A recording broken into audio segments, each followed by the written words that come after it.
आज का हमारा टॉपिक है एरर कंट्रोल इन टीसीपी। मतलब टीसीपी के अंदर एरर कंट्रोल कैसे किया जाता है। तो चलिए वीडियो को स्टार्ट करते हैं। तो हमारा पहला पॉइंट है TCP can uses both independent and cumulative acknowledgement. मतलब इसका क्या होता है कि टीसीपी इंडिपेंडेंट एक्नॉलेजमेंट का भी यूज करता है और कम्युलेटिव एक्नॉलेजमेंट का भी यूज करता है। तो इंडिपेंडेंट एक्नॉलेजमेंट क्या होता है, जैसे कि सेंडर और रिसीवर दोनों एक दूसरे को मैसेज भेज रहे हैं। सेंडर की बफर में 5 पैकेट है, तो पांचों पैकेट क्या कर रहा है, रिसीवर को भेज रहा है। तो रिसीवर के पास ऐसा जरूरी थोड़ी ना पांचों पैकेट एक साथ पहुंच जाए, वो एक एक करके पहुंचेगा। तो जब एक एक करके पहुंचेगा, जैसे पहले आया पैकेट नंबर 1, तो रिसीवर ने क्या किया, पैकेट नंबर 1 का एक्नॉलेजमेंट भेज दिया। फिर आया पैकेट नंबर 3, तो पैकेट नंबर 3 का एक्नॉलेजमेंट भेज दिया। तो जैसे आएगा पैकेट उसके बाद उसका एक्नॉलेजमेंट भेज देगा। तो इसको क्या बोलते हैं, इंडिपेंडेंट एक्नॉलेजमेंट। ठीक है। अब कम्युलेटिव एक्नॉलेजमेंट क्या होता है, जैसे कि उसने 5 पैकेट भेजा, तो रिसीवर पांचों पैकेट को पहले रिसीव कर लेगा, फिर उसका एक सिंगल एक्नॉलेजमेंट भेजेगा, तो उसको बोलते हैं कम्युलेटिव एक्नॉलेजमेंट। तो ये हो गया इंडिपेंडेंट एक्नॉलेजमेंट और ये हो गया कम्युलेटिव एक्नॉलेजमेंट। अब हम बढ़ते अपने सेकंड पॉइंट की तरफ, जो कि है रिसीवर में choose to send independent acknowledgement और कम्युलेटिव एक्नॉलेजमेंट। तो रिसीवर क्या करेगा, चूज करेगा कि मुझे सेंड इंडिपेंडेंट एक्नॉलेजमेंट भेजना है कि कम्युलेटिव एक्नॉलेजमेंट भेजना है। ठीक है। अब हमारा थर्ड पॉइंट है TCP uses a combination of selective repeat and go back and protocol for error control and flow control. जो टीसीपी है वो एसआर प्रोटोकॉल और जीवीएन प्रोटोकॉल के कॉम्बिनेशन को यूज करता है। किसके लिए करता है, एरर कंट्रोल और फ्लो कंट्रोल के लिए करता है।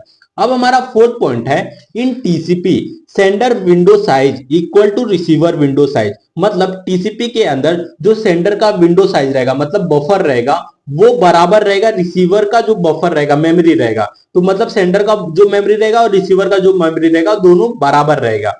अब हमारा फिफ्थ पॉइंट है in TCP out of order packet are accepted by the receiver whenever receiver receive an out of order packet it accept that packet but send an acknowledgement for the expected packet. ये क्या, इसका मतलब क्या है कि जैसे कि sender ने 5 पैकेट रिसीवर को भेजा, तो रिसीवर के पास क्या हुआ कि जैसे कि पहला पैकेट आया, फिर तीसरा पैकेट आया, फिर पांचवा पैकेट आया।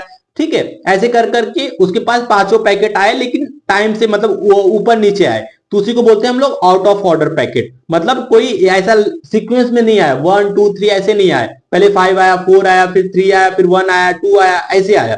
तो फिर उसके बाद लेकिन एक्नॉलेजमेंट किसका भेजेगा, एक्नॉलेजमेंट हमेशा जैसे जो लास्ट पैकेट 5 आया, जैसे कोई भी पैकेट है, फर्स्ट सेकंड थर्ड 5 4 ऐसे आया, तो जो सबसे बड़ा नंबर 5 है ना, तो 5 पैकेट के बाद जो अगला आएगा पैकेट वो 6 होगा।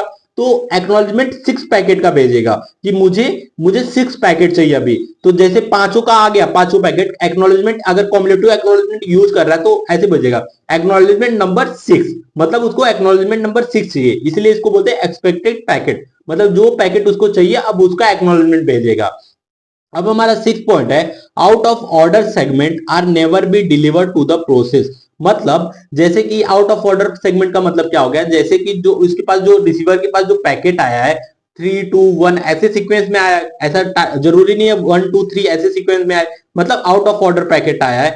तो वो out of order packet receiver मतलब नेटवर्क लेयर के बाद, सॉरी, टीसीपी लेयर के बाद जो है, ट्रांसपोर्ट लेयर के बाद कौन सा लेयर है, नेटवर्क लेयर। तो मतलब नेटवर्क लेयर को इस सीक्वेंस में नहीं भेजेगा 3 5, उसको क्या करे, अरेंज करेगा 1 2 3 ऐसे सीक्वेंस में अरेंज करेगा 5 तक, फिर उसको नेटवर्क लेयर को प्रोसेस कर देगा, दे देगा। अब हमारा सेवेंथ पॉइंट है TCP guarantee that data are delivered to the process in order. मतलब ये क्या गारंटी करता है कि जो प्रोसेस को डिलीवर करना पैकेज हमेशा इन ऑर्डर में ही करे। ठीक है। इन ऑर्डर का मतलब वही सीक्वेंस में 1 2 3 4, out of order packet receive करेगा लेकिन हमेशा भेजेगा इन ऑर्डर में। ठीक है। तो ये हो गया सेवेंथ पॉइंट, एरर कंट्रोल इन टीसीपी। तो वीडियो अच्छा लगा तो प्लीज वीडियो को लाइक और हमारे चैनल को सब्सक्राइब जरूर कीजिएगा।